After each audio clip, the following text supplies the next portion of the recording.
I'm here to tell you my poor little baby's story, which is now probably melted for pieces. Well, the thing is, I had a brand new iPod. Well, it was brand new to me, but we got it from Walmart pretty much, and it was like refurnished.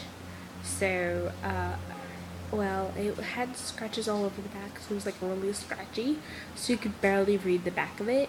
And so I pointed out to my dad. I was like, Dad, look how many scratches are on the back. And he was like, you better not break that. I was like, oh god. So one day I was walking and I dropped my iPod and there was a big crack in it.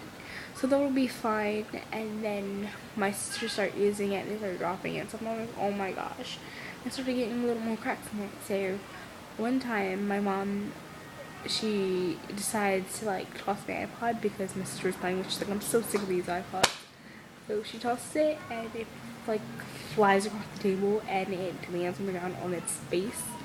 So it was completely done. It had all cracks in it and we had to get insurance and get a new one. And I was like, oh my gosh, this is torture. It took like at least probably like a year for me to get a new one. Well, like less than that, maybe like a few 4 or 5 months until I had enough money to buy a new one. I'm like, oh god.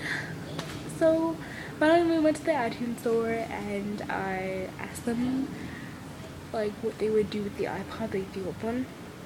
They're like, oh, we're gonna burn it. I'm like, oh my gosh, not my baby. But it turns out they did, and I have a new one right now, and it's actually pretty nice. Thanks, iTunes. And my poor little baby. I really am going to miss you. Really, really, really, really. I'm going to miss you. Bye.